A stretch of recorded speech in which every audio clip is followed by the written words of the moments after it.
Trending in the AM meets the PM. Special breaking edition of the show tonight, just for one reason, to talk Phillies baseball. We need it. We need this Phillies Red October to get started so badly that we had to have a special episode tonight. Trending in the AM meets the PM starts in 30.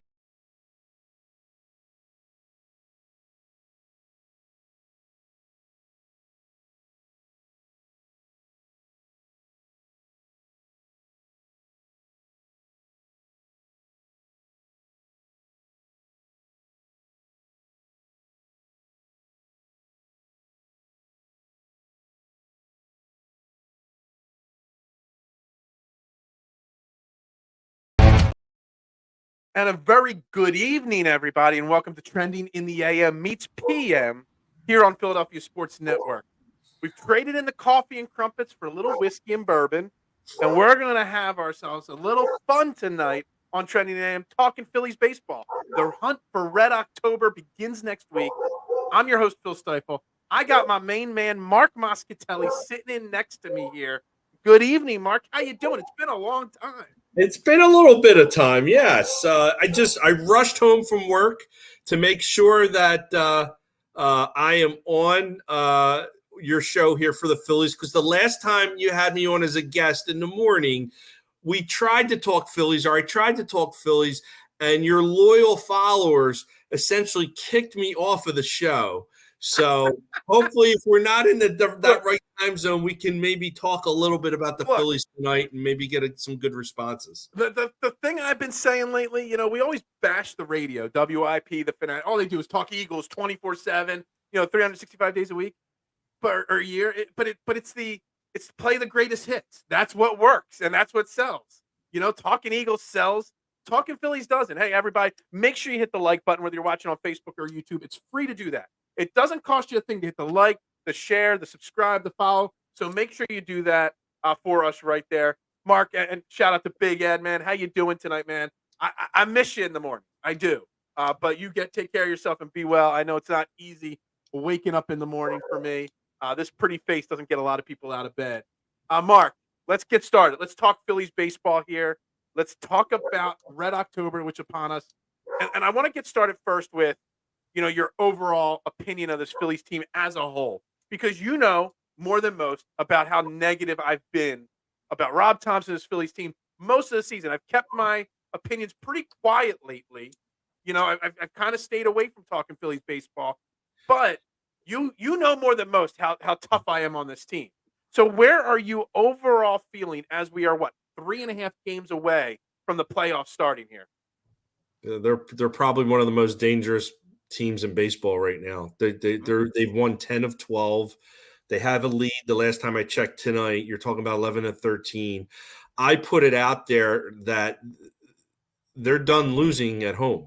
Once they get in the playoffs, honestly, I can't see Arizona winning a game. Mm-hmm. I can't honestly. You had Spencer Strider come out this week and say that he'd rather pitch in a stadium that has no fans. Gut check time. He's not going to be ready. He's not going to be ready. I'm and listen, I am the rah-rah guy, and I love the Phillies and all that stuff. But really, man, like last year they kind of backed in and you didn't know what to make of it, and they just caught some heat. Things bounced their way in that first wild card game, and then they just kind of took off from there, and they surprised some people. They got over the Braves. I didn't think they were going to beat the Braves. The Padres, then you weren't sure, especially toward the clincher game. They're fumbling it away, and then just they were a pleasant surprise, and they probably exceeded a lot of expectations. Now, I think going into this season, they had a ton of expectations. Harper got thrown out of the game. I love it. I love his moxie. It just checked. It is 1-1 now. So, they blew their big 1-0 lead. Yeah. There you go, Kyle. Let's go, man. But no, like coming into this season, they had higher expectations, and they got off to a really, really slow start. They were at one time 7 games under 500 in May. Like that's not good. No. But since June 1, they have the second best record in baseball, if I'm It's not crazy mistaken. because that's the second year in a row that June started the turnaround of this team. Because last year, you said it perfectly. I mean, there was the backdoor in to an extent.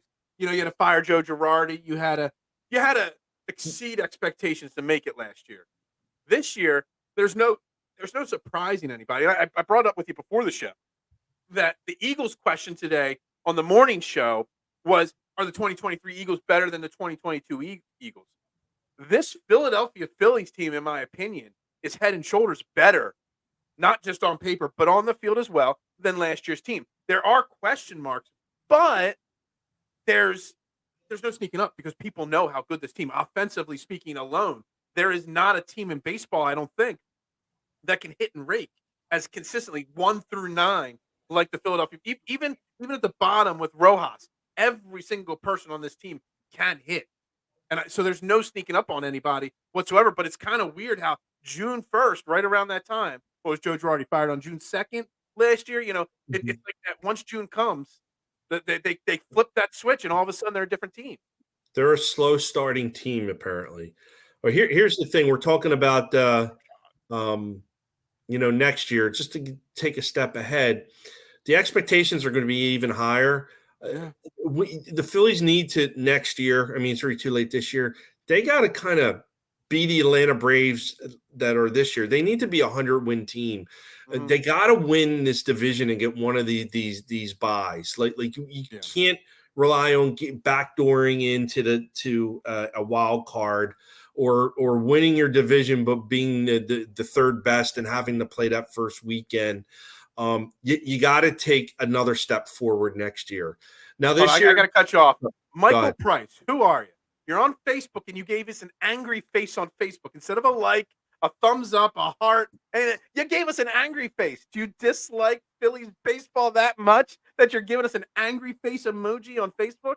What is up with that? We're here having fun tonight. Sorry, Mark. I had to call whoever Michael Price is out on Facebook right away for that. Well, Michael Price and everybody else who's out there that was hoping for some more Eagles talk today, we're talking Phillies, number one.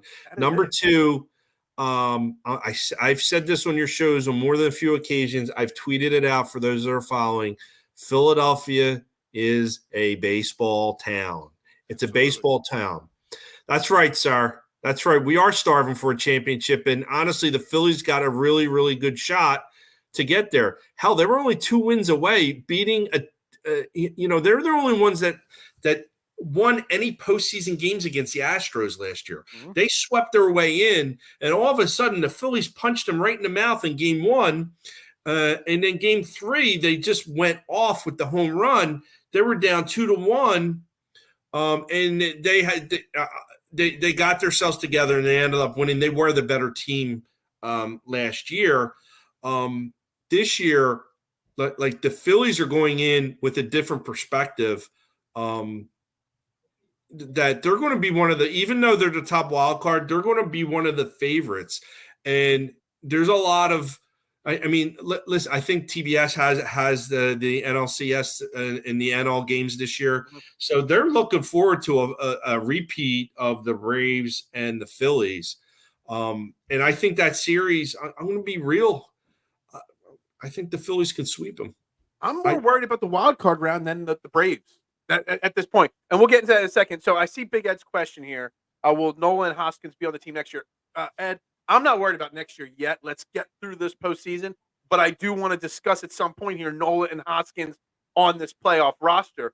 Really quickly, though, I want to touch on something you said there, Mark, about the slow starts.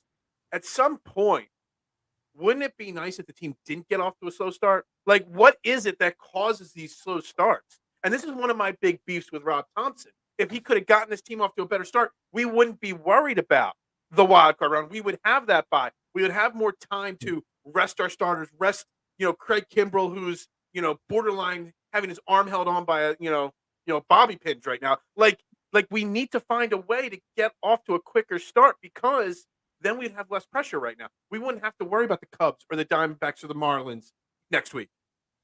I agree. And listen, not every team can be the 93 Phillies when you go, bell to bell right. with, in first place.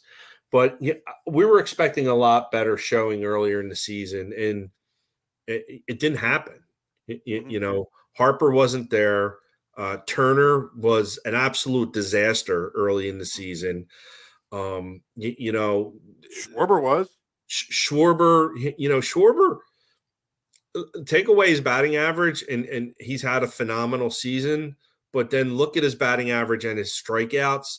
How many of those strikeouts, if he was a little more disciplined or had a better eye on the ball or not swinging for a goddamn home run every at bat, would we have won a half a dozen games that we lost? I don't wasn't he hitting like $160 through the first 2 months of the season? Like the fact that he's terrible. borderline 200 right now is borderline a miracle at this point. It's shown that he's come out of his slump. I want to get to Big Ed's comments here, and I want to talk Aaron Nola because we could talk offense all day, but I think the crux of this team is going to come down to pitching in the playoffs, especially the wild card. And I did a short little video last week. I don't know if you saw it. It was like a minute-long video, and I said in it that Aaron Nola is the wild card this playoff round, or run, period. That Aaron Nola having a great run or a bad run is going to be the difference between this team winning a World Series or getting knocked out in the wild card round. And Aaron Nola is on a contract year. Like, this is it. This could be the last time we see him pitch in Philadelphia, during this playoff run. He's got a lot on the line. We're talking $100 million potentially, whether he's going to get 200 plus or 100 something. We're talking $100 million on the line for Aaron Nola over the next month or so. Aaron Nola to me is the wild card of this playoff run. What do you think of that? Yeah, because Rob Thompson has said that he's his guy. He's his number two. I've questioned whether or not Nola's head has been in the game at all this season. He has been adversely affected by this pitch clock, and he hasn't been able to get over and the contract situation not working out before the season. Yeah, he's given up how many homers this year? His ERA is like 4.5. Like he's due for a meltdown inning. Like when you're watching those games, you're waiting for that inning, and it shouldn't be like that. Now, he pitched very well the other night to clinch it. He's had 32 home runs in 32 starts. That's think about that. He's got a 4.46 ERA. He's led the team in innings pitched at 193 and 2/3 innings. Obviously, he struck out 202 guys again. Didn't walk a lot of batters again, more than normal for him, but not many. But those 32 home runs in 32 games, that's a lot of home runs to give up over the course of the season. I'm curious to see how many runs he gives up in the first inning too. We seem to always be behind the 8 ball when he's pitching. Big Ed thinks he's going to show up in the playoffs. God, I hope so. He showed up in the first 2 rounds of the playoffs. He didn't fall apart last year for the World Series. But he's got a lot of miles on that arm this season. And Rob Thompson, now he's got a full year under his belt. He's got, I believe, his pitchers in place on what he wants to do. I think last year, with some of the moves he was making in some of the games in the playoffs, I think he got nervous and started doing things that maybe he shouldn't have done. I hope he learned from those lessons. How quick of a trigger do you think he'll have? How quick of a trigger do you think he'll have? Someone like Aaron Nola, say it's the 3rd inning, he's up to 62 pitches. It's a 2-1 ball game. You can tell he's not got his best stuff, but he's still got us, in the game. We don't have the bullpen's weird. It's deep, the bullpen, but there's a lot of question marks in the bullpen. So much so though that you don't need Ranger Suarez. Like last year, Ranger Suarez in the playoffs was starting games and coming out of the pen in the same series, every round. You don't need that. Ranger Suarez is probably your number 3 starter, even though he's been sketchy. But you got a lot of arms, and you're probably going to have 9 bullpen arms available on any given night. Whether it's Aaron Nola or Ranger Suarez, do you think that trigger is going to be really quick this time? I think he's got a sense when he doesn't have his stuff and know that he can go to a Jeff Hoffman, or he can go to, and he's been sketchy, but he also pitched the first 2 games of his Phillies career phenomenal. So it's in his arsenal, Michael Lorenzen. Yeah. And listen, Sanchez. He's not going to start any of these games, but No. long relief. Hey, Nola doesn't have it. I got to pull him, and Sanchez comes in for 3 innings. And that's one of the luxuries you have in short series where not all of your starters are going to actually be pitching. You can get a little bit creative there, and I think they will. And then you got this wild card, this Orion Kirker. How do you pronounce that last name? You're asking me? Kirkering? You missed me trying to pronounce Albert O on the morning show's name, and you geez. want me to pronounce Orion Kirkering? I don't know. Orion I have no Kirkering. clue. So he's what, 22 years old. Yeah. He's got have the Phillies ever called up both minor league player pitchers? Have they? I don't know. Listen, Marty Bystrom was called up in September of 80, and he made the playoff roster. He went 5-0 in September. Kyle and I were just born in 1980, so we don't really remember the ins and outs of that year. And they used and you talk about using like all your bullets to get to the next series. The Phillies used all their bullets in 80. Marty Bystrom started game 1 of the 1980 World Series. Talk about pressure. So Kirkering. Yeah, I'll still mess it up. Yeah, I'll still mess it up too. I don't know. When I said Albert O, when I said his name the first time, I accidentally said Aqua Bowman. And now I've not let that down. No one lets me forget that. I can't say names. I still can't say OZ's name yet with the Phillies or with the Eagles. But look, the pitching is deep in the bullpen. There are a lot of options. Where do Rob Thompson showed in the playoffs last year, and I think he'll do it again this year, that there's no set closer. It's not always going to be ninth inning. It's going to be the high leverage situations. How high of a leverage situation can you trust with Craig Kimbrell? And we've talked about this on Twitter and through text messages a lot. Craig Kimbrell, I mean, think about it. He's pitched in more games than anybody else in the Phillies. That's on Rob Thompson, burning him out to an extent. Like, you wanted to ride him as long as you could, but you rode him so long. Now you're here on the cusp of October, and the guy might be washed. Can you trust him in a 1-run game in the 8th inning when it's a 1-1 series? Can you trust him in game 4 when you're down 2-1 in the 7th inning with a 2-run lead? Can you? And you kind of have to, but as a fan, you can't be confident. With a 1-run lead, I'd be really, really nervous because listen, look at his whole book of business this year, and he was prone to give up base runners or big home runs. He'd shake it off and get the save, but like the stakes are much higher now, and like I can't afford in a 1-run game having Kimbrell come in and get base runners on against a hot hitting Arizona team or the lineup that is the Braves. But so again, like it's up to Rob to put these guys in positions to succeed. And are you going to go with has always worked because that's what these players are expecting? Or are you going to think outside the box and maybe hurt some egos? Hey, Kimbrell, you're not pitching tonight. We're going with somebody else. We're going with Hoffman. It's what's crazy is the guys that have the best numbers are the Hoffmans of the world. You know what I mean? The Stroms of the world. The Alvarado, he has good numbers, but he's been a little up and down with the injury this year. Sir Anthony's never figured it out this year. Kimbrell, we just talked about. Soto, he's been hot and cold all year long. There's a lot of guys that have the stuff to be high leverage players in a bullpen game like this or in the bullpen in the playoffs, but on the flip side of the equation, haven't been consistent enough lately where, I mean, I'm telling you, from the 6th inning on, every single game of these playoffs, my hands are going to be shaky. Whether we got a 3-run lead or we're down 3. A nervous wreck. Because there is no consistency of success. How we've won 89 games is beyond me because of the lack of consistency out of the bullpen and the starting pitching. They blew a lot of games. They've also come back, and I think they've had 44 comeback wins. Statistician, look that up for me. What's that? I'm asking the statistician, Kyle, to double check that number. Yeah, check that number, Kyle. Get back to us on that. That's a lot of comebacks. 44.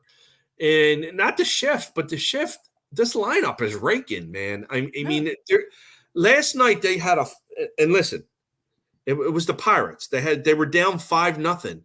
They had their B team in, and they came back and won 7-6.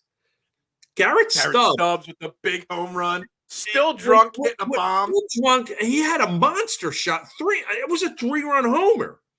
And can I get on a side note? I want to ask a question. No, I put it on Twitter. No one responded. Probably because half of Twitter doesn't even know who I mentioned.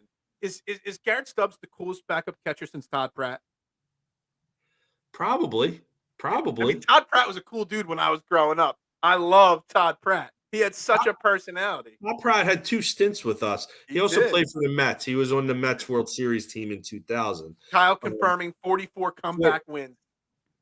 The official statistician. There you go. Yeah. Second in comeback. They're second in comeback wins. So, I mean, like, I don't have a lot of doubt of the lineup because everybody is hitting. If you're not hitting, Rob is moving those guys down the lineup until you do start hitting. So I come the playoffs, like, they're not going to sit Stout with a left-hander. No. Although we haven't seen much of Marsh lately. He's been going with different lineups. I'd like to see Marsh in the lineup a little bit more. And I think come playoff time, I think you will see Marsh. You'll see Marsh in left field, in my opinion, every single night. And let's stick to that. Are you confident with going with Bryce? Like it's during the regular season, because you're playing at 5-6 nights a week. Bryce Harper's DH some. He's played first base some. They've been kind of building that, first base with him. I would assume that if they play 10 or 12 or 15 or 20 playoff games, that Bryce Harper's going to be at first base every single night throughout the playoffs. And Kyle Schwarber DHing, right? I think they have to be. And I think that plays into their long-term planning here, which is why Harper, now we're realizing it, that's why Harper wasn't playing every day in the field. He's only played about a third of his games in the field. Probably saving him for this moment now. And Bryce, we need you at first. And speaking of first baseman, I do think you're going to see Hoskins on the roster as soon as he's ready to go. He's probably Rob Thompson said this afternoon that he doubts he'll be ready before the World Series.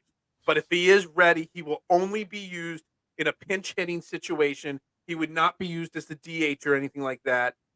But there is a chance for the World Series that Rhys Hoskins will be back. I put it out there on Twitter tonight. I said, what kind of a storybook ending would it be? Bottom of the ninth, World Series clincher game. Rhys Hoskins steps up to the plate after not playing all year long and hits like a walk-off home run. Wouldn't that be like the perfect storybook ending? Like, you can make a movie out of that, could you not? Probably, yeah. And he's traveled with the team all season. He's been in the clubhouse. He's got his finger on the pulse of what's going on. Well, Kyle, that's a great point, and I mentioned that earlier. How many times has guys like, even like Wheeler, like given up like runs that, God, can you get through one inning without having like a 4-run inning that you have to come back to? Or like, can we get a couple runs on the board before you give up a 1 or 2? That's been frustrating all year. But what was I saying about Hoskins? Rhys Hoskins. Yeah, so he's been with the team all year, and there was some slander of him on the Twitter there that people were pissed that he was celebrating with the team, and he's dude, really? Everybody talks about homegrown talent. He is one of the few homegrown talented kids on this team. He's been here for a long, long time. Let him celebrate. Anybody that thinks he shouldn't be out there celebrating is just flat grumpy. Plain and simple. I would love to be in that locker room and celebrate. I'm going to find a way to get a press pass and get in there. See if you can do something, Phil. Maybe go deliver some pizzas down there or something. Yeah. I'll deliver pizzas to the Braves or the Diamondbacks, too. I don't really care. I'll deliver pizzas to anybody for the right price at this point. Because I remember, was it the Eagles?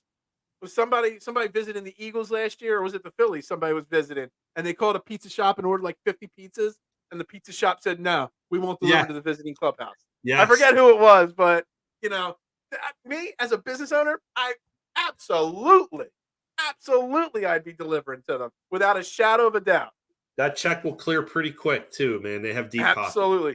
Mike saying fans like that are the clowns that give us true Philly fans a bad rep. Yeah, to an extent, that is true. There's a lot of things that give us a bad rep, and a lot of it's unnecessarily a bad rep, Mike. But yeah, I mean, you're just hating to hate. You're just looking to be negative, saying that Reese Hoskins should not be celebrating with this team. There's no room for that. No reason for that whatsoever. The other heat too that we got is, why are you celebrating a playoff clincher? Well, that's what Why not? baseball does. That's what Yeah, baseball does. it's a The Brewers, 162 damn game season. yeah, yeah. Now, if you want to talk about if they win each series and they have a champagne bath after each Yeah. series again, I'm not sure I agree with that. Like the one But game playoff series, the one game play in for the last two wild card spots. Like I've seen people celebrate that. Yeah, maybe you don't need to do that. I could see celebrating the NLCS, obviously winning the pennant's a big deal, and the World Series. But once you clinch a playoff spot, you absolutely celebrate that. It doesn't come so around that often. again, segueing from the Here it is. celebration. It was the Yeah. Phillies. It was Angelo's would not deliver to the Astros. Screw that. If the And, Astros come back to Philly in the World Series, my phone number at the pizza shop is scrolling across the bottom of the screen. Give me a call. I will deliver without a shadow of a doubt to you. No problem. I actually just recently got my first. I don't know how they got my number. The Wilmington the Blue Rocks or whatever they are yes. in Mhm. Wilmington. Whoever the visiting team was, this was like a month ago. Found my pizza shop, and I'm 30 minutes away from the stadium, and they ordered like $400 worth of food for the visiting team. Like no problem. I'll deliver that down there. No problem at all. That's awesome. That's awesome. Yeah, absolutely. Um, He's still leading despite not playing. He's one of the catalysts. Might be his last in red pinstripes. He should soak it up. I absolutely agree with you, Mike. And I don't really want to dive too deep into whether him and Nola will be here next year. I hate looking into the future when we're on the cusp of a playoff run. But yeah, it might be his last time. So, and if Bryce Harper stays at first base long term, which I doubt he does, that gives you less reason to keep Reese Hoskins anyway. well, let me just throw a couple things out for you here, Mhm. tied into celebration and futures and things like that. I don't know if you noticed, I watched a lot of the celebration, if not all of it. Mhm. Harper was not in that locker room for most of it. First of all, he doesn't drink or smoke. He's a Mormon, and he was out on the field with his family and kids. And when he was interviewed, he was pretty serious with the interview. Nick Castellanos was in the locker room, but Mhm. he was also, he gave off a vibe of like, hey, have your fun now, but we got a lot of work to do. Mhm. I And I don't know if we had that last year, but you have like your two team leaders are pretty much saying that we're not finished yet. Yep. The other thing you want to talk about, what does the future hold and who plays what positions? Nick Castellanos is a Gold Glove level player this year. He had Absolutely. zero errors. He made that spectacular foul ball catch and throw out at the plate. He's made We would be crushing him if that throw was a little wide. If that runner dove it or was slid a right in second the sooner. money, man. Yeah. I mean, like The they were. decision making there was but that goes to his confidence in what he's capable of doing. Well, Castellanos was signed to be a DH. He wasn't Mhm. signed to be an outfielder. Yep. And he's performed admirably in right field. I mean, Admirably, a lot better than admirably. he had two huge catches in the playoffs last year. One against the Astros, one against the Braves. I mean, he's had a really, really good season. I would be pining for him for not only Gold Glove but Silver Slugger. Mhm. He's had a really, really nice season. Comeback Player of the Year. Absolutely. I mean, Yeah, it's funny. I bet Nick Castellanos MVP to start the season. Like it was like 100 to 1 or 105 to 1. I put $5 down to win over $500, and everybody told me I was completely insane for making. And he's not going to win the MVP, obviously. no. But does it sound completely insane that he's in the conversation of top 10 MVP voting this year? I get, You know, and I tweeted that out that he's probably going to get some secondary votes. serious consideration, but he's going to get votes. He's going to Yeah, get some votes absolutely. for that. I mean, and to see where he was last year to where he went this year, it just goes to show sometimes it takes an adjustment period to two things. One, getting a big contract, and two, playing in Philadelphia. Sometimes it just takes a little time. You look at Trea Turner, and we could spend some time talking about Trea Turner and his turnaround this season. Obviously, everyone saw him in the World Baseball Classic and in previous seasons in baseball. They're expecting Captain America here to come to Philadelphia. And he struggled massively on the weight of signing a $300 million contract and coming to Philadelphia. Even with friends like Bryce Harper already in the locker room, it was tough for him. And then I want to know what your thoughts are on the standing ovation. Mike said earlier about the things that give us, a bad rap. Well, the things that we did for Trea Turner, that should give us a good rep because we embraced him. We said, we see you fighting hard every night to try to get better. We know what you're capable of. Let's give you a standing O.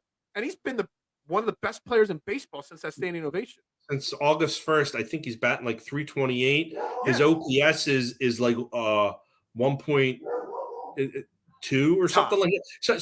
Something insane. And the one thing he is struggling and continues to struggle is playing the field, which is a little bit of an anomaly. He's always been a pretty solid shortstop. He's been terrible in the field this year. And I don't know what it is. New team, struggling at the plate and just having everything collapse at once on him.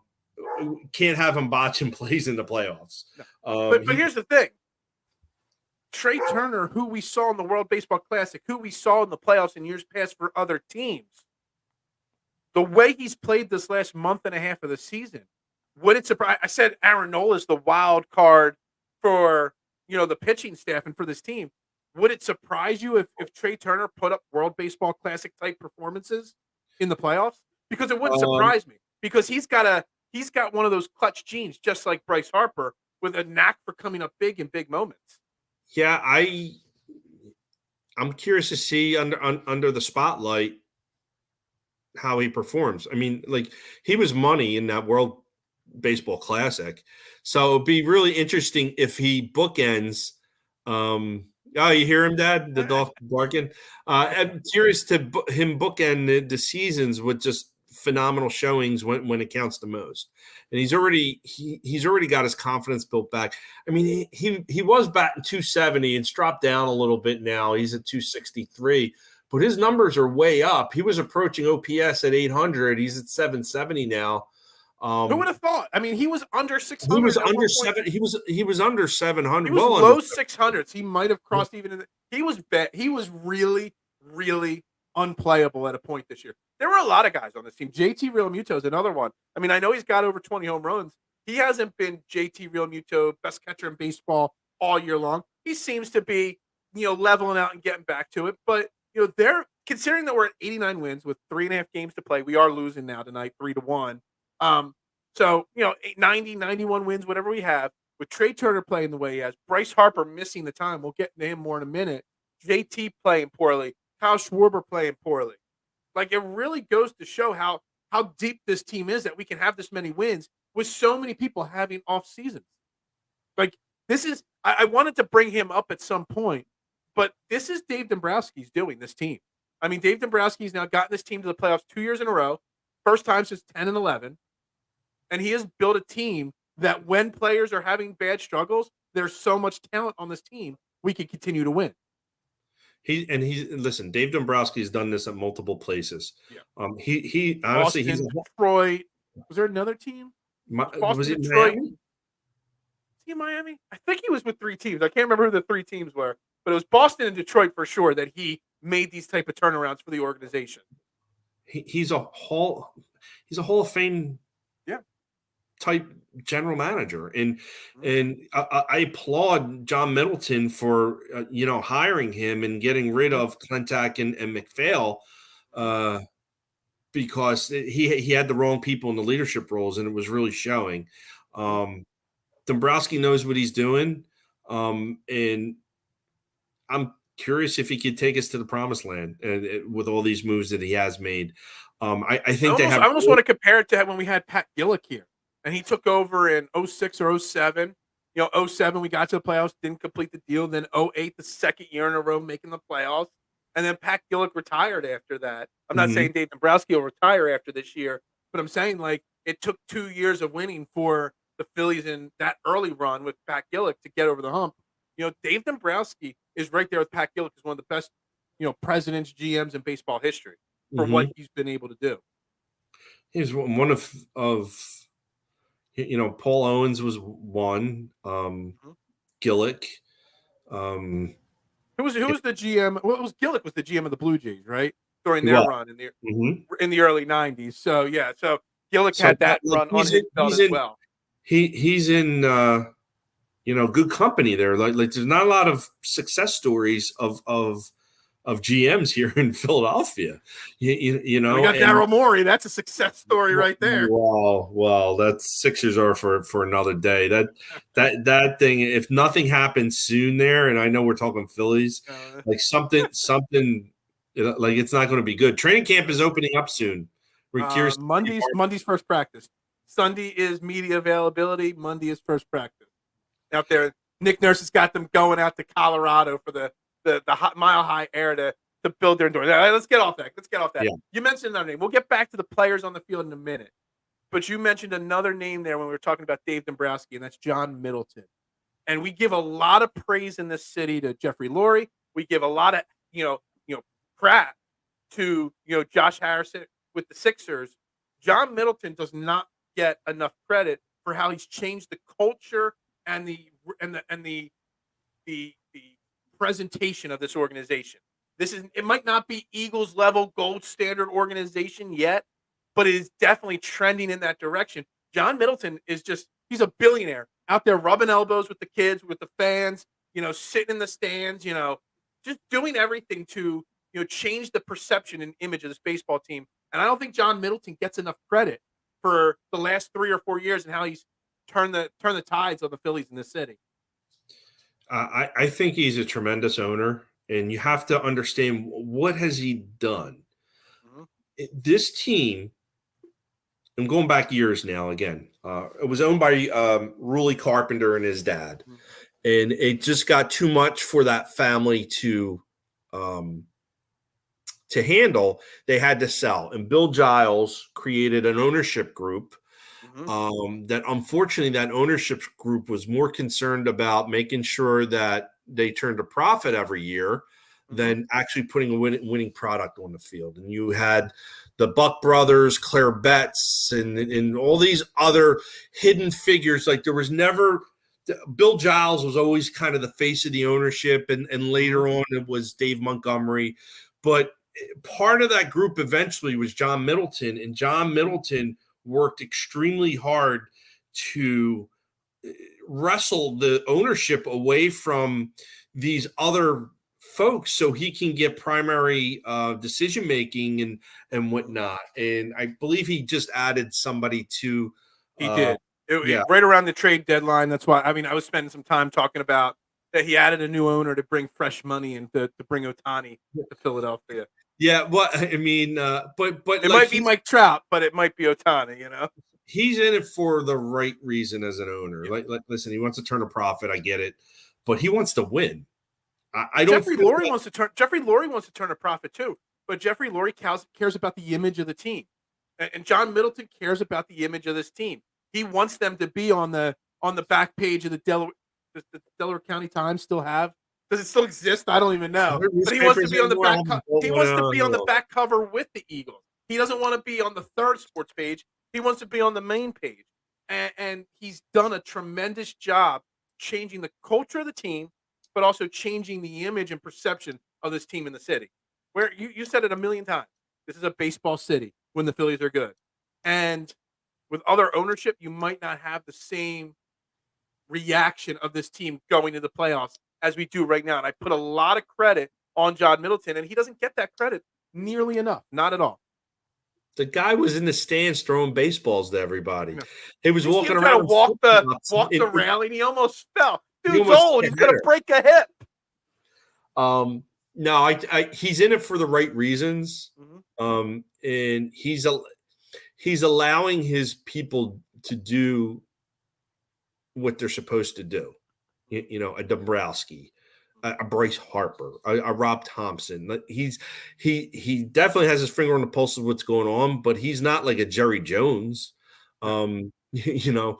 And Jeffrey Lurie has more input in what's day-to-day operations than John Middleton. Yeah, and that's something I think the Phillies lacked for a generation and a half that we finally got back. I mean, the Carpenters, when they owned the team in the 70s and 80s, I mean, that was the Phillies' heyday, and they brought a World Series here, and then all went to shit after they sold. I mean, they just couldn't keep up with the economics of the game anymore. And you know, that beautiful, get over that hump. Stadium. Yeah, you know, they were very good owners. They were very good people. But again, like they had to going back. They had to get PHL 17 to front the money to get Pete Rose signed as a free agent because they didn't have it in their coffers. But it was a different. I've never heard that story before. Yeah, look it up. They needed to, and I think they put rules in place. You couldn't do that anymore. PHL 17, is that the channel that got demoted and merged with CW? It may be, yes. It is. I'm sorry, Jason. I'm sorry, Jason Lee. You know, he should still be on the air there. There's other shows still on the air. Jason Lee should still be on the air with that show. I agree. I enjoyed that show. I enjoyed it because he put me on the air a few times, but that's another whole subject for another day. I heard the ratings went really down when you were on. The show got canceled as soon as I was on for a second time. I mean, that's all that needs to be said right there. Adam, how you doing, man? I hope you're well. I hope you're ready for Red October. We sure are here. Real quick, let's get back to the team as we get ready to make some predictions about this playoffs. Bryce Harper's the last guy I want to cover individually speaking. And I think he gets a lot of credit for being such a monster and a cyborg for coming back. But even all the attention he gets for coming back so quickly, I don't think is enough for how great and how miraculous and how determined he was to come back so quickly. The fact that he's going to play close to 130 games this year, considering his injury, I mean, damn, that's amazing, is it not? I mean, he needs even more credit than he already is getting for this. Remember, we didn't think he was going to come back until the All-Star break. Yeah, he came back in May, and yeah, we saw this. He didn't get elected; he got ejected. I see. Yeah. Although I think he would win governor of Pennsylvania if he ran. He'd definitely win mayor of Philadelphia. He's immensely popular. You know, they say that he panders. I don't know if he does. I think he really likes being here. I do too. I think he really is bought into the culture. The other night he had Eagle socks on, and then he's got that Fanatic bandana. He said he loves it. His kids love the Fanatic. Got an interesting question. So you say he loves it being here, and I was going to say that's why he asked for a no trade clause when he signed the contract, but he didn't know he was going to love it that much.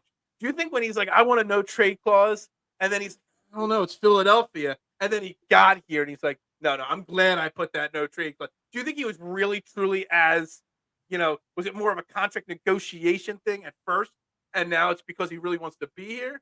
Or do you think right from the get-go he knew what he was getting into here, and he knew he would love it here? Man, I don't know. I mean, it's just that just popped into my head now. Here's the one thing. I think he was looking for a certain something. Okay. Remember, his teammate was Jason Worth, and he consulted with Jason Worth during his free agent as he was making the tour. And by all accounts, Jason Worth sold him on the city of Philadelphia and the Phillies organization. At the end of the day, my understanding, how I've read it, and then what I've seen is that was the tipping point for him to decide to come here versus the West Coast or wherever else, where he was going to sign. Where was he going to sign? Was it the Angels or the Dodgers? I don't remember. The Padres. I know were in the running. Yeah, I know. We won that deal by getting Harper over Manny Machado. He could have waived the clause, but I think he knew what kind of city Philly is, and he wanted to be somewhere stable. And that's it. He wanted somewhere stable to be with his family, for sure, without a shadow of a doubt. And Adam's saying it had to be a bummer when he came here and the Nationals won the next year. Yeah, that had to hurt a little bit, but I don't think it was a bummer to Bryce. I think it was added motivation. I think Bryce Harper's got a little bit of that Jalen Hurts, Kobe Bryant Mamba mentality in him, for sure. Yeah, I honestly, and again, maybe I'm a homer or not. I think he's the best player in baseball Yeah. because of what he does on the field, the sacrifices that he's made, Hmm. um, and the just the leadership piece. Like Hmm. he's again, all things equal. Like Machado, you put Machado against Harper, and their numbers will look similar. Machado is a weak person, a weak leader. Absolutely. That clubhouse is in absolute turmoil, and there's nobody knows who the leader is, and nobody is able to take control of it. And that's what was their demise this year, the Hmm. Padres. Could you picture if we chose Machado over Harper? Or even if we had Machado and Harper on the team, there would be some infighting. Hmm. By all accounts, this team is really tight. I mean, like really, really Yeah. tight. Does And Bryce? We talked about Nick Castellanos getting some secondary votes for MVP. Does Bryce Harper get MVP votes? I mean, think about it. He's played 125-ish games. He's got over 20 homers, over 70 RBIs. He struggled with power and run producing early when he came back. He was getting singles and whatnot. He wasn't really driving the ball at first. He's got over 900 OPS and almost wins above replacement. I mean, to me, I know he's only played 120 some games, and those aren't MVP esque numbers that you would think, but he might be the MVP of this team right now.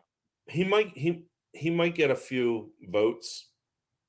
Um, I think the team has really like three MVPs. I think that's Schwarber, Castellanos, and Harper. You think Schwarber? Um, Okay. um, Kyle does a lot, man, and and Yeah. and they lean on him too as a leader on this team. Absolutely. I was Uh, just going to say that he is one of the bigger leaders. You see that, and I crush Rob Thompson. I crush Kyle Schwarber leading off all the time, but he does lead, and he leads by example. You can't take that away from him at all.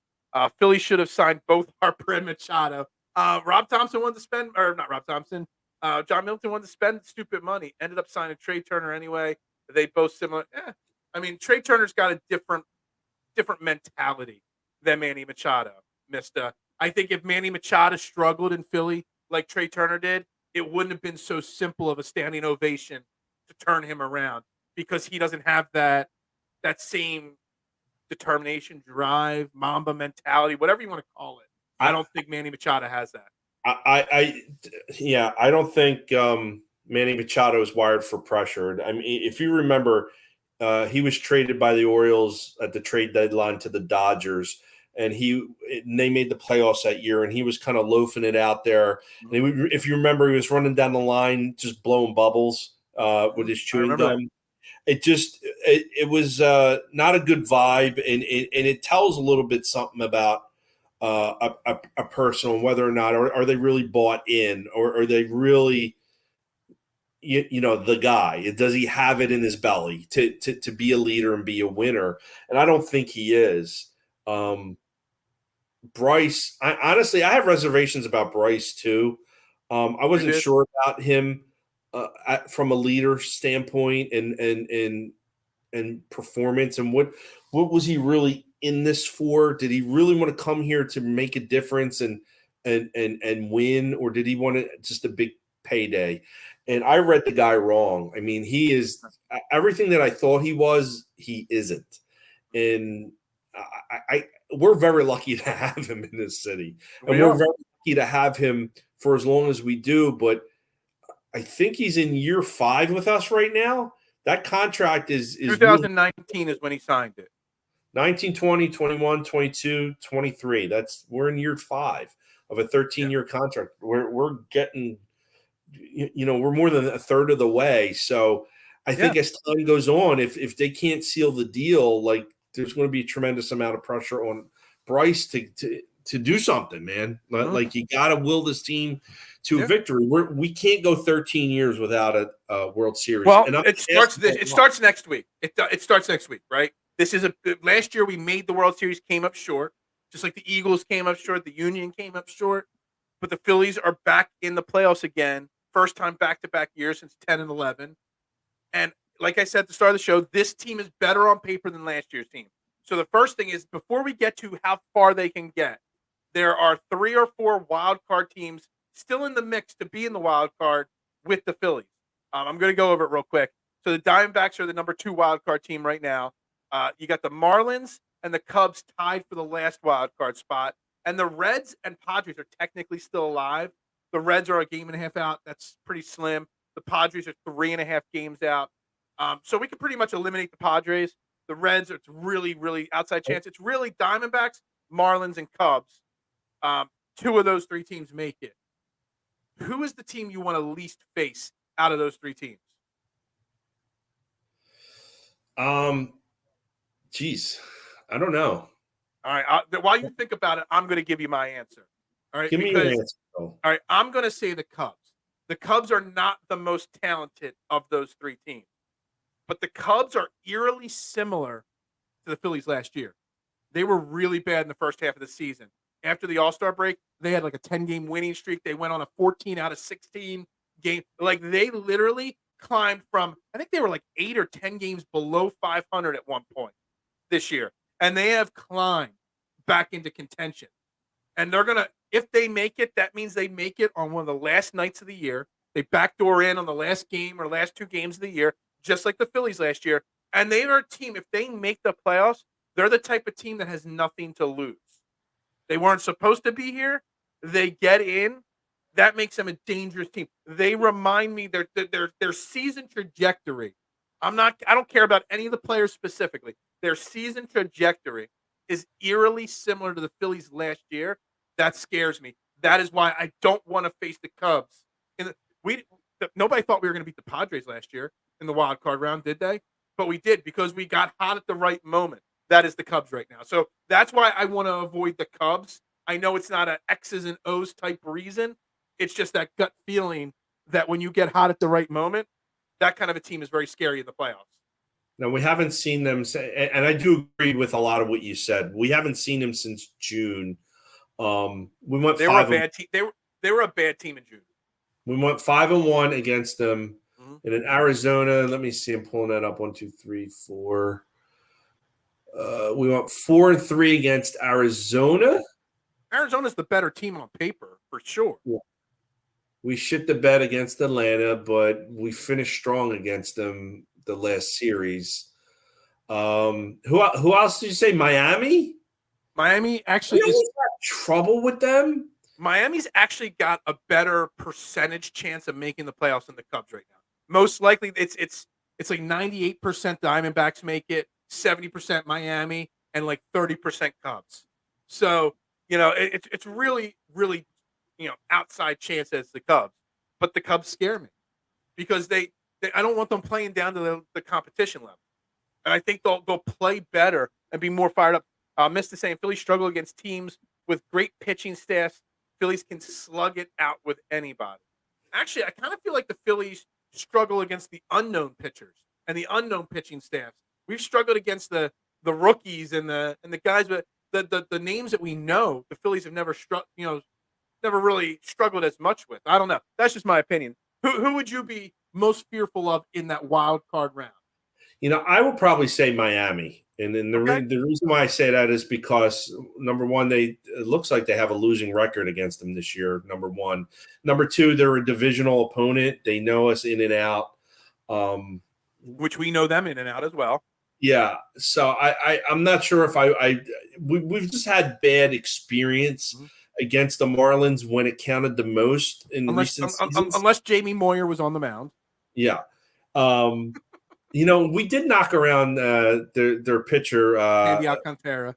Yeah, we've been knocking them around the past couple seasons. You make great points with the Cubs. I mean, we've shellacked them this year. Arizona, you got Zach Gallen as their top starter. One of the best. I would really be fearful of a Zach Gallen, Zach Wheeler first game matchup because Gallen is heads and shoulders better overall than Wheeler. But, I wouldn't worry about us putting up enough runs if we fall behind. It's just the momentum thing to me. The momentum thing is so key. And the Cubs, they haven't been as great at the end of the season. Also, similar. The Phillies got hot in June and July last year. And then at the end of the season, they faltered and got in at the last second. The Cubs were hot in July, climbed the standings really fast. And then all of a sudden, kind of leveled out here at the end of the season. They get in. They're going to feel it. they're going to celebrate on Saturday night that they clinched their playoff spot, and then chill out on Sunday, and then Tuesday be ready for the playoffs. So it's just scary to me, that kind of a situation. The Cubs have former Philly Drew Smiley as their third starter. There have been a couple former Phillies that have pitched well. Smiley, Moore. Kyle Gibson had a real good year. Who? Kyle Gibson for the Orioles had a good year. Neris had a 1.3 ERA this year for the Houston Astros. And I've seen online they're saying we should think about signing Neris next year as a free agent. I don't want anything to do with that guy. I have no problem with Hector Neris. Hector Neris was a very underappreciated pitcher for this team. During a downtime in our city with this team, he was very, very underappreciated. These teams need to use their starting pitchers to get to the playoffs. It's a great point for Ed. We can rest our guys going forward. I don't know how many innings. Let me pull up tonight's box score. I don't know how much Zach. Let's see what Zach Wheeler went tonight. He went 4 innings, gave up 1 run. It was Matt Strahm that gave up the 2 runs that blew the lead tonight. So yeah, I mean, we're resting our guys. I mean, Aaron Nola is still technically listed to pitch on Sunday, but I guarantee they're not pitching Aaron Nola on Sunday. He ain't going to pitch on Sunday. Yeah, not a chance. All right, so we get through whoever it is: Diamondbacks, Cubs, Marlins, maybe the Reds. According to ESPN's metrics, the Padres have a 0.1% chance of making it still. Just whoever it is, we get past them, and then we get into the next round. Probably against the Braves, maybe the Brewers.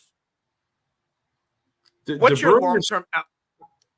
The Brewers. I want to know what your long-term outlook. How confident you are that we can go through the Brewers, go through the Braves, go through any team that's put in front of us, and make it back to the World Series. Because we can say we think they're going to win the World Series, but it's a long way away. There's 9 more wins that they need to get before they get there. They have to do what they did last season, Phil, because they're going to be they're not going to have home field advantage after the wild card round. So they got to. Did I read it? Hold on. Did I read it right? That wins still matter right now because in baseball they actually reseed. Because I read somewhere that we could still have a better record than the Brewers because we have the exact same wins right now. That if we face the Brewers in some point of the playoffs, I guess the NLCS, that we would actually get the home field advantage if we had the better record. I didn't think baseball reseeded like that, but maybe they do. I don't know. Statistician, if you're still watching, let me know. No, he's saying no, they're not reseeding. I read, I didn't fact check it. I just saw somebody tweet that out. I guess not every reporter does very good research when they write their articles. So, we know how Philadelphia reporters are with doing research on their articles. All right, so confidence meter, Mark, as we get close to an hour here. Trending in the AM, in the PM. Make sure you hit the like button on this video, whether you're watching on replay or live.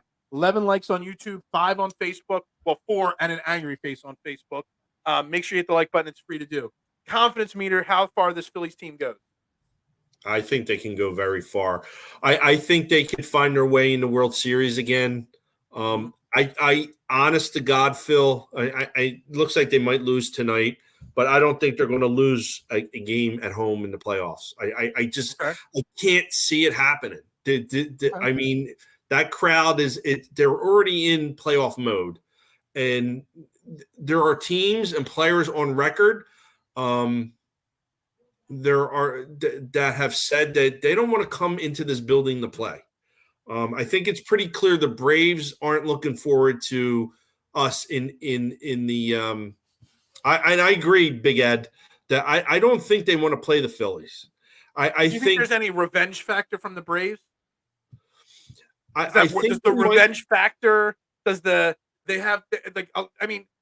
don't have a target on our back like the Eagles do, but to an extent, everybody wants to knock the Phillies off because we're the National League champions, just like the Eagles are the NL or the NFC champions. Everybody wants to knock us off. We're the champs till we're not the champs anymore. So maybe there's a little revenge factor, a little motivation there. See, if they get by the wild card round, and I think they do. I think they do.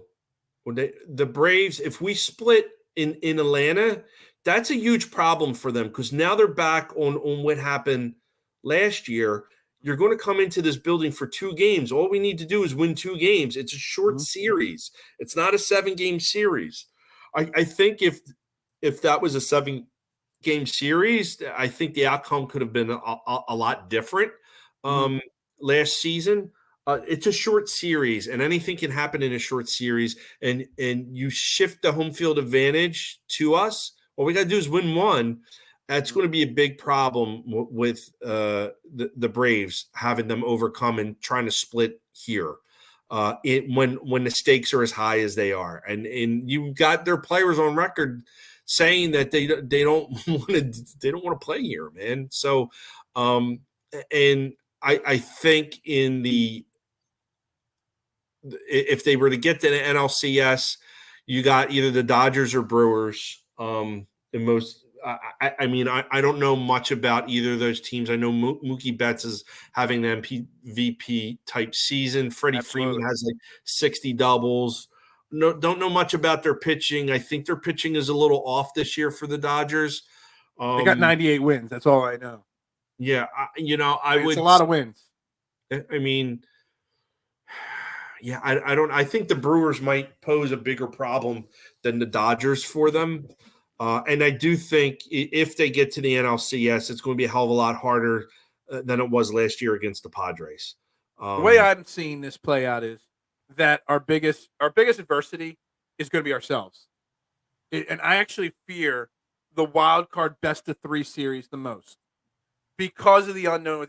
Like if our bullpen has a bad game in the NLCS, it's a best of 7 series.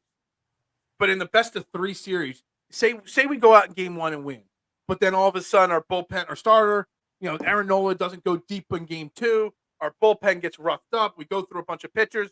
Then game 3, you've got Ranger Suarez on the mound. Now you've got a spent bullpen. I worry more about the wild card round than the NLDS or the NLCS because I think that gives you more room for error when you get to the second and the third round of the playoffs. Well, so it's either losing the first round for me or they're making it back to the World Series. There's no in between for me with this Phillies team. Well, I think it would be a huge, huge problem if they lost the first game of that series. I think they could be in a lot of trouble. There's a lot of pressure on Zach Wheeler in that first game. Yeah, he's got to pitch lights out, and they got to mash, and they got to win handily and put that team, whether it's the Cubs, Miami, or Arizona, on the fence and get them to be desperate and swinging at balls to try to win the game and end up striking out. I think that's where we're going to come into play. Jeff's saying I think the third wild card could give the Brewers problems, but will lose to the Dodgers. All right. I mean, that's fair. Look, we might not know a lot about the Dodgers right now. But any team that's got 98 wins and an MVP player like Mookie Betts on it and Freddie Freeman, I mean, they're going to be a dangerous team. We for sure. We'll see how that plays out. But I think this team is more adept to win a 7-game series than a 3-game series. So that's just where my gut feeling is right now. Because if Zach Wheeler struggles in game 1, and then Aaron Nola, the wild card, like I said, Aaron Nola to me is the wild card. Round 1, 2, 3, 4, 5, 6, 7, 8. Aaron Nola is the wild card. If he can come out and pitch well and earn that contract he wants from us or somebody else, Aaron Nola is going to be the difference maker. Aaron Nola and Trea Turner. If I had to pick right now and say we go to the World Series and we had to pick an NLCS MVP, it's going to be Nola and Trea Turner, and that's good. That's going to be the reason why we get there. Yeah, and to your point, like Trea Turner, bookend, have a great playoff, and I think these guys can really take off. I pulled up like the Dodgers lineup. It is unbelievable. You got Max Muncy. They've got like a $400 million, $500 million payroll there, and it's not even the highest payroll because the Mets have the highest payroll. And see how far that got the Mets, right? Max Muncy has 36 homers, 104 RBIs, and he's batting .214. You got Mookie Betts, 39 homers, 40 doubles, 106 RBIs. He's batting .309. His OPS is .998. He's just killing it. Freddie Freeman has 58 doubles, 28 homers, 101 RBIs. his OPS is 979. Like these dudes. JD Martinez is on the team. 31 homers, 98 RBIs. I didn't even know JD Martinez was still in baseball. I mean, Jesus Christ, dude! You got Jason Hayward is on the bench for them, and he's got 15 homers. And I thought he was washed, Hayward. Jeff chiming in, and Jeff, you were a little late to the show, but it's okay. We won't hold it against you, Jeff.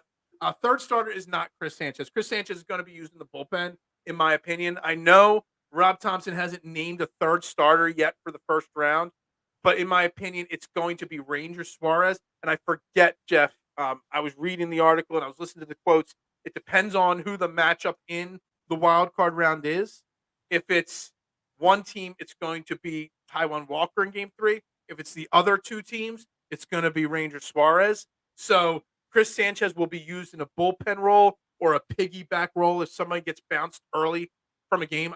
Chris Sanchez will be used in that role, especially in the first round. Now, if we get to where we need a fourth starter, maybe it could be Sanchez over Taijuan Walker, but it'll probably be Taijuan. We didn't get to talk about it, but I read an interesting article today, Mark, that Taijuan Walker might not pitch in the first round, but even though he struggled, you kind of have to pitch him in the later rounds of the playoffs because he did sign a 4-year contract and he is here for 3 more years.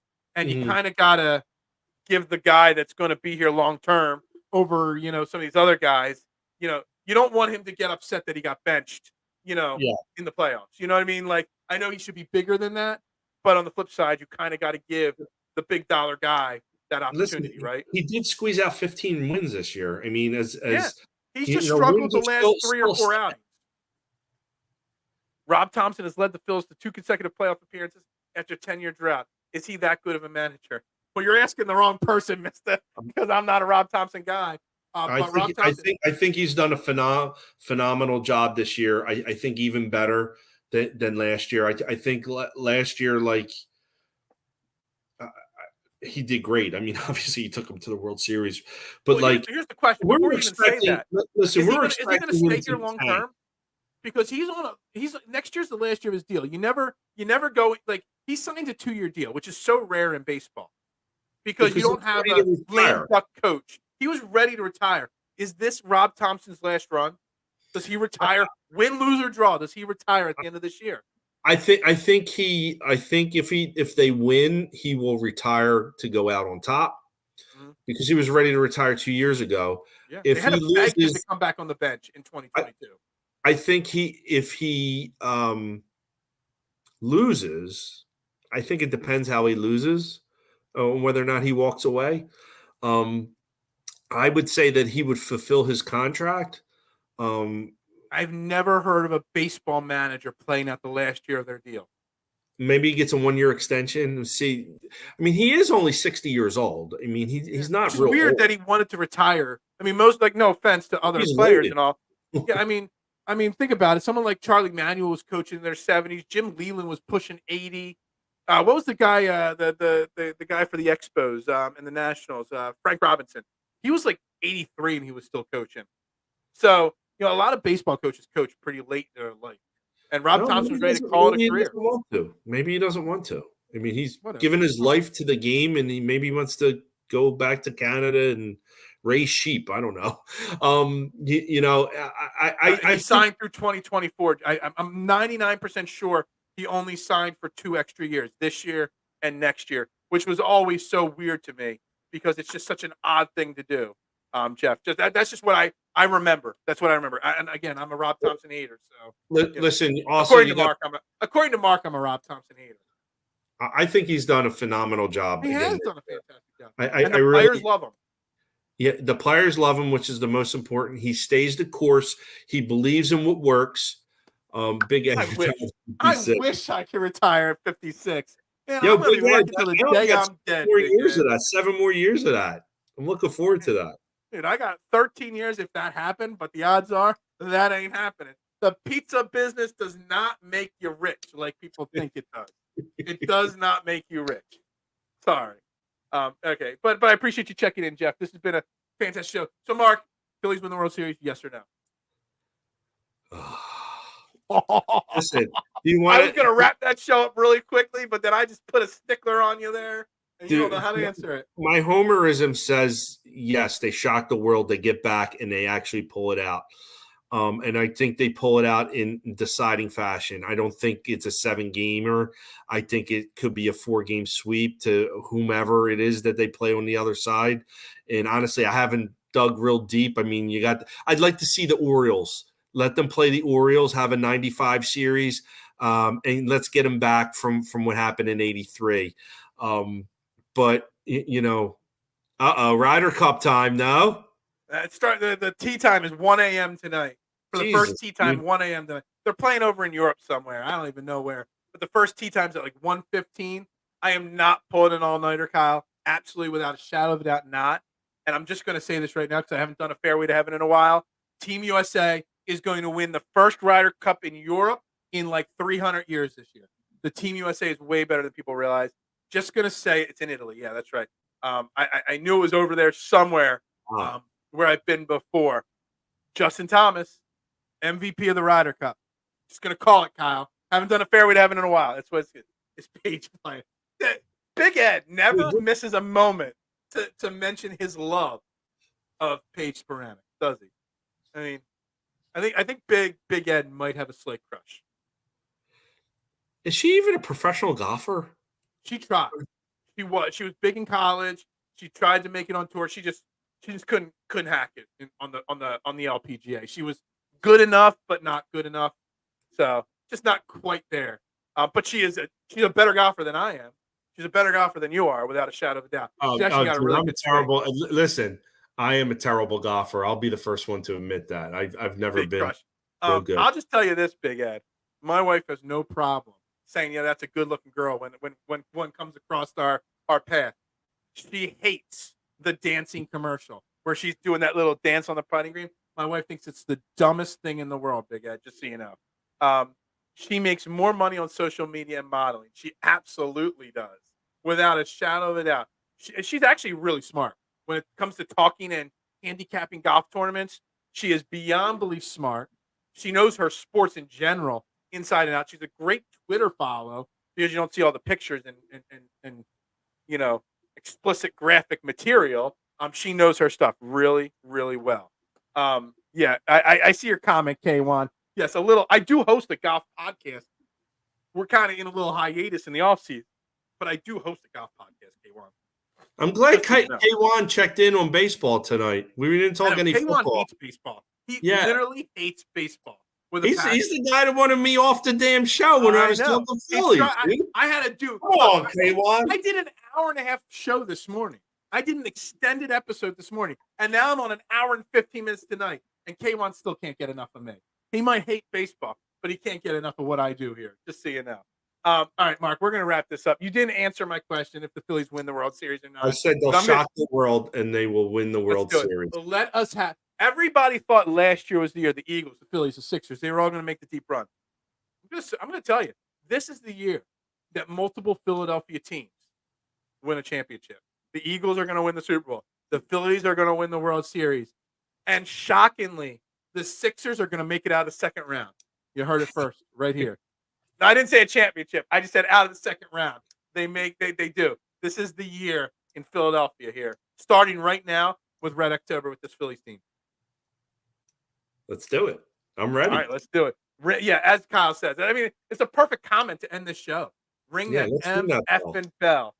Without a shadow of a doubt. All right, everybody. If you're watching this on replay or now, hit that like button. Facebook, YouTube. We got 13 likes on YouTube, 5 on Facebook, 4 and an angry face from what was the dude's name? Michael Price, who left me an angry face. I don't understand that. I'm calling him out again. There's no reason to leave an angry face, but whatever. If you're watching on replay and you drop a comment and your thoughts on this Phillies team, I check all comments. I check on replays. I don't miss any of them. Everybody have a great night. Red October is here. I know October doesn't start till Sunday. The playoffs are here. It's time to get excited for Phillies baseball. And now we get more comments. Where does Harper rank in the list of greatest Phils of all time? Man, I thought we were going to wrap this show up, mister. He's definitely top 10. Yeah. If he wins a World Series, he's on the Mount Rushmore. Maybe in 13 years, even without a World Series, maybe. But he's top 10, top 8. He just doesn't have that title yet. And that's all it is. He's closing in on this generation's Mike Schmidt. Not there Absolutely. yet. Not there yet. But like he's really good. He's really, really good. I think he's the best player in baseball. I mean, you can. He's very talented, very consistent, and he seems to perform when the spotlight is on him. And I don't think some of these other players can talk about it. I'm going to throw a name out, Mike Trout. Like the guy just doesn't. He's not built to be a winner. He puts up gaudy numbers, and he's a local guy. When he's healthy.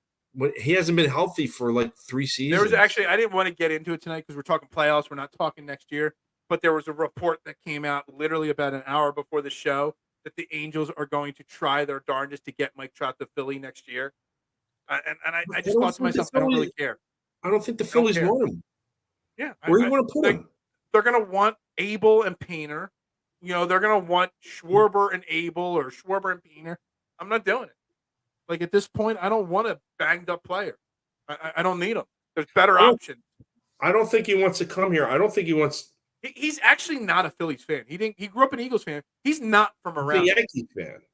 He's not from around. He's from where Milford or whatever. He's from No, he's about 30 minutes south of where I'm at. He's from Millville, and he's not Philly. He's not a Philly guy.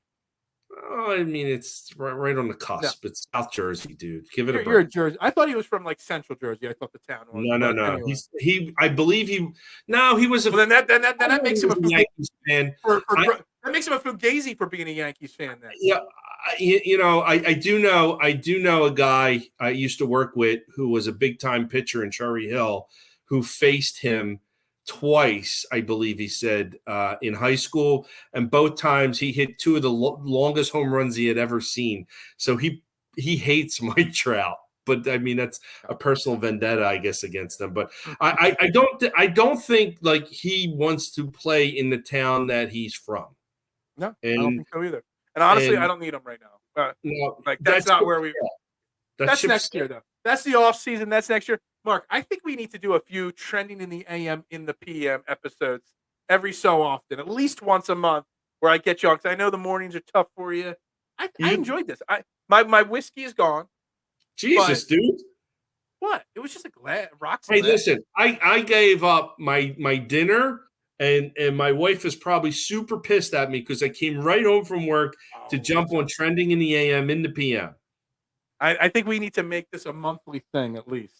Whether we're talking Phillies, whether we're talking Sixers, Eagles, I need more Mark Moschitelli in my life. That's your problem. Anybody watching again, like I said, hit that like button, hit that share button. It's free to do. I'll be live tomorrow morning, 8:15 a.m. Eagles versus Commanders, final preview show. We'll be breaking down all the keys to victory. Do the Eagles beat Washington on Sunday? Oh, they smoke them. I agree. I think they smoked the Commanders on Sunday. Dude, I think they get like 7 sacks on Sam Howell. I thought last week and it didn't happen, but we'll see. Anyway, that's tomorrow morning's show. So make sure you turn the notifications on. There's that little bell next to the subscribe button on your screen. You click that bell, that gives you a notification every time I click go live. Plus Liam with his show 3 times a week. Plus Flipping the Birds. Plus the basketball shows and baseball shows. There's so much happening on Philadelphia Sports Network. You don't want to miss any of it. But I mainly do my morning show, Trending in the AM, 8:15 a.m. tomorrow morning. I got my main man, Mark Moschitelli. Shoot him a follow at Mark_Witt_A_C. I love it. Mark with a C. I am Phil Stiefel. You all have a great night. Dude, Red October is here, guys. Let's ring that bell. Let's make another March to the World Series. Let's get that championship trophy back in Philly. And you all have a great night. For Mark, I'm Phil Stiefel. We'll see you guys tomorrow morning.